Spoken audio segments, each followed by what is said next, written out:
선생님, 제가 지난 시간에는 기출 문제를 분석해서 서브노트를 만드는 방법을 소개해 드리고 서브노트 만들기를 권장해 드렸었는데요.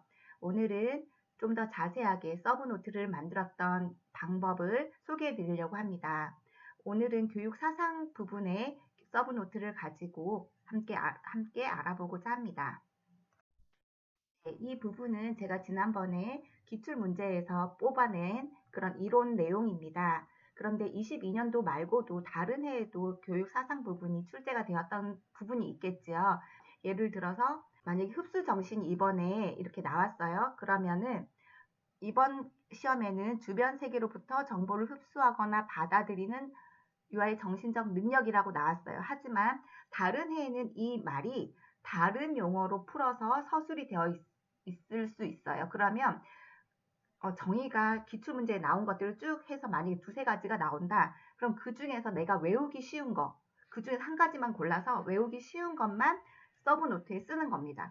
그리고 이거를 계속해서 반복해서 외우면 그 내용이 말은 좀 달라져도 그 내용 이해할 때는 이게 그런 내용이구나 하고 해석이 가능하거든요. 그래서 기출이나 아니면 교재에서 저는 1순위가 기출에 나온 서술을 1순위로 하되 기출에 모든 정의가 나오지 않잖아요. 그러면 교재에 있는 정의 중에서도 좀 잘 외워지는 말들이 있어요. 그럼 그 말, 제가 막 인위적으로 바꾸기보다는 그 여러 가지 정의 중에서 내 입에 가장 잘 붙는 거, 그거 하나만 선택해서 이렇게 서브 노트에 썼습니다. 사상 부분인데요. 사실 이 부분은 한 페이지에 있는 내용인데 제가 여기에다가 그냥 넣었어요. 제가 목차를 넣었죠. 목차를 넣은 이유는 회상, 즉 인출하기 편하게 하기 위해서예요. 우리가 시험 공부를 하고 이해를 하고 암기를 했으면 그 다음 과정이 인출이잖아요. 구술로 인출을 하든 백지 쓰기를 하든 인출을 해내야 되는데 그때마다 교재를 들춰보는 거는 굉장히 내 스스로도 불안하고 시간도 많이 뺏기겠죠. 그래서 우선은 이 부분을 머릿속에 넣고 있어야 돼요. 이렇게 보면 너무 내용이 많으면 하기가 싫잖아요. 저는 자료 양에 영향을 많이 받는 공부 스타일이라고 했잖아요. 그래서 목차를 만들면 어떤 점이 좋으냐면 머릿속이라고 생각해 보세요. 교육 사상이에요. 그냥 하나밖에 없죠. 근데 그 안에 들어가면 교육 사상에는 목차가 있었지. 목차에는 흐름이랑 사상가가 있네. 목차에는 흐름이랑 사상가로 내가 나눴어. 흐름에는 뭐가 있지? 고대, 중세, 중세 이후로 나눴었구나. 고대는 소크라테스, 플라톤, 아리스토텔레스. 중세 이후의 교육사전 뭐였지? 실계 자신. 실학주의, 계몽주의, 자연주의, 신인문주의가 있었지. 다음에 사상가가 뭐였지? 사상가를 클릭하면 코르페프, 몬듀, 슈니방. 전 이동건 선생님 강의를 들었었기 때문에 그냥 그 방식대로예요. 그래서 코르페프, 몬듀, 슈니방 이렇게 외우는 거예요. 그러면 코랑 루 사이에 로크가 있었고 루랑 페 사이에 오웬이랑 뭐 그런 사람들이 있었지 이렇게 생각을 하는 거예요. 그러면 굉장히 내가 공부해야 될 양이 되게 적게 느껴져요. 나를 속이는 거예요. 그래서 인출할 때 제가 아까 하이퍼를 걸었던 것처럼 제일 먼저에는 교육사상, 뭐 흐름, 그다음에 교육사상가 이렇게 넣고 교육 흐름에는 뭐가 있었지? 따다다다. 고대, 중세, 중세 이후. 고대 누구누구. 중세는 인간의 축소판. 이후에는 실계 자신. 이런 식으로 외우다 보면 인출하기가 굉장히 편해지죠. 그래서 교육 사상가에 오면 코르페프, 몬듀슈니방, 코랑 루 사이에 로가 있었고 둘 사이에 오 두 명이 있었고 이런 식으로 회상을 하는 거죠. 인출을 하는 거죠. 목차 부분이 가장 중요하다고 말씀을 드리고 싶어요. 이거는 공부의 효율성을 높여주는 거거든요. 그래서 이 부분을 꼭 항상 외우시기를 바라겠고요. 그 다음에 이 고대 부분은 아직 시험에 나왔는지를 잘 모르겠어요. 제가 만든 서브노트엔 기출이 표시가 안 돼 있어가지고 그래도 안 하기엔 좀 불안해서 굉장히 짧은 부분만 짧은 양으로만 가져왔거든요. 그래서 이거는 제 서브노트에 있던 거고 이 정도는 외웠어요. 고대에는 소프라가 있고 소에는 지덕합일설, 문답법 뭐 이런 거. 그다음에 플라톤에는 뭐가 있었고 아리스토한테는 뭐가 있었고 이런 것들. 그다음에 중세에는 성인의 축소판이다. 그럼 중세.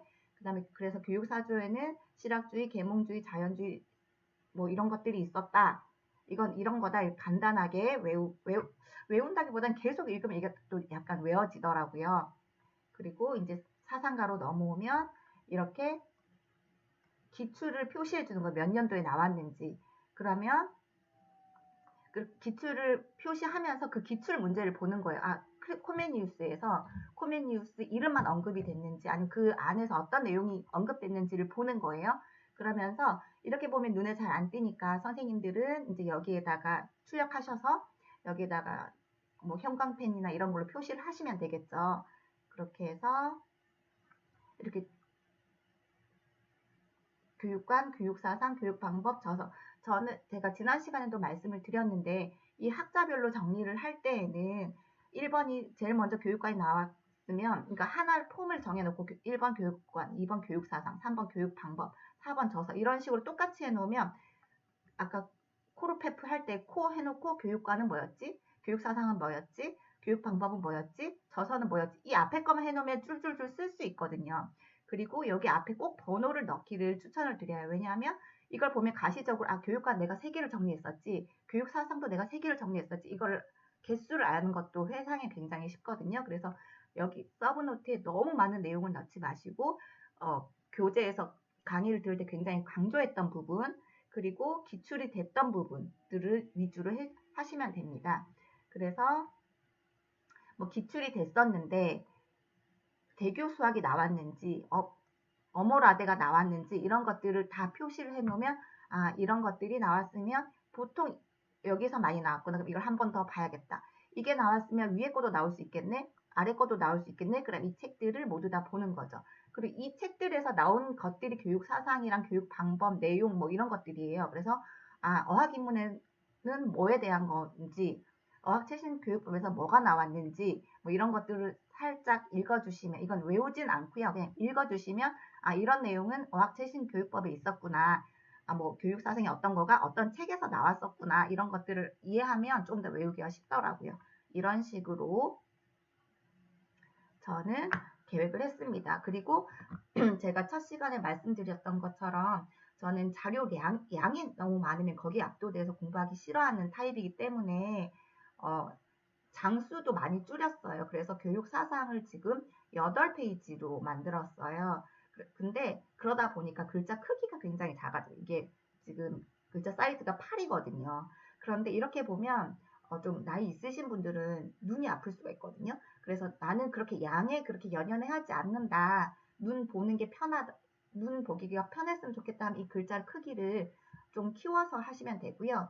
그리고 저는 이거를 단면으로 출력을 했어요. 단면으로 출력해서 이거는 오른쪽에 놓고 이제 왼쪽에는 이거에 관련된 내용이 혹시 내가 서브에 넣지 않았지만 이제 모의고사나 그런 거 할 때 더 추가해서 이거 나올 수 있겠는데 하는 부분들이 있을 수 있잖아요. 아니면 잘 안 외워지는 부분이라든가 그런 것들은 왼쪽 페이지에 메모지를 붙이든지 해서 좀 더 추가할 수 있도록 이렇게 만들었습니다. 대신에 이것만 또 달달달달 외우면 되지 않을까 싶으실 분이 있을 수 있잖아요. 그런데 공부에 그렇게 간단하고 편한 방법만 찾다 보면 합격하는데 오래 걸릴 수 있거든요. 웬만큼 머리가 좋지 않으면. 그래서 저는 그렇게 왕도를 찾지 마시고 계속 기본을 충실히 하시되 꾸준히. 그래서 저는 공부 방법이 교재는 우선 암기에 부담감 없이 교재를 쭉 읽어요. 계속 읽으면서 이해를 해요.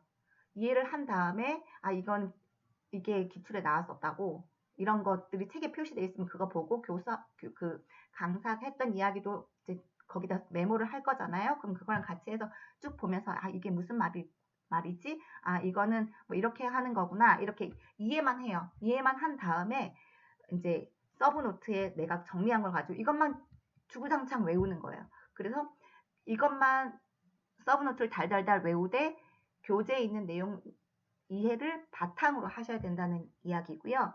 그 다음에 또 저만의 팁은 기출 해설 강의를 보면 어떤 강사들은 그 기출 해설 굉장히 그 답을 정교하게 써주시는 분들이 계세요. 근데 그 내용이 기본 교재에 있던 내용이랑 또 그러니까 용어가 막 달라지고 이런 경우가 있거든요. 그래서 저는 첫 해 때 기본 교재에 있는 내용은 이거였는데 기출 문제 답은 또 다르니까 그럼 확 또 다르게 외웠단 말이에요. 그러니까 이게 굉장한 낭비거든요.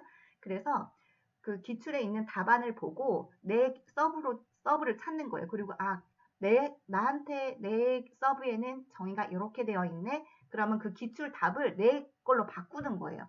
그래서 내 서브에 있는 정의나 활동이나 그런 걸 계속 외운 다음에 그거를 기출에도 적용을 해서 기출에 사실 그 강사들은 그 기출 답안을 도출해내기 위해서 굉장히 또 공부를 하신 다음에 우리를 위해서 정교하게 다듬어 주시는 부분이잖아요.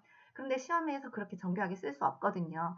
그래서 너무 정교하지 않아도 되지만 그래도 키포인트는 들어가야 되겠죠. 그래서 그거 기출 문제는 따로 이렇게 또 막 답을 외우려고 하지 마시고 내 서브에서 그 내용 가져갈 수 있는 부분들 가져가서 똑같이 외우면은 같은 걸 계속 내 서브에서도 외웠는데 기출 풀이할 때도 이거는 이렇게 이런 내용이지 한 번 더 똑같은 내용 한 번 더 보게 되잖아요. 그럼 그만큼 암기가 쉬워지거든요. 그래서 내 서브를 기준으로 해서 기출에 있는 답도 좀 변형할 수 있도록 내 걸로 만들 수 있도록 하시면 오늘도 많이 지치시겠지만 지친다고 힘들다고 쉬지 마시고 지칠 때 하기 싫다 하는 생각이 들 때 쉬운 거 뭐 다른 거 내가 지금 하던 거 말고 다른 거 빨리빨리 할 수 있는 거 고시문이라도 외우시면서 시간 알차게 쓰시길 바랍니다. 서브 노트를 만들 때 정의 부분을 정리하는 꿀팁 하나를 알려드릴게요. 먼저 기출에 나온 내용은 기출이 한 번만 됐을 수도 있지만 여러 해에 기출이 됐을 수도 있어요. 그러면 그 내용들을 다 모은 후에 만약에 정의 부분이 있는 것들이다. 지문에 정의가 나와 있다. 그러면 그것들을 다 모아서 다 써봐요. 다 써보고 한번 읽어보고 하면서 나한테 제일 잘 외워지는 것이 있어요. 그러면 그거 하나만 선택해서 서브노트에 넣고 그것만 반복적으로 외우는 겁니다. 그리고 기출에 나오지 않은 내용은 그 기본 교재에 강사에 따라서 조금 차이가 있을 수 있지만 정의가 한 개만 나와 있는 경우도 있고 아니면 이제 강사들도 참고 문헌이 여러 가지다 보니까 정의를 몇 개를 같이 넣어 주실 수가 있어요.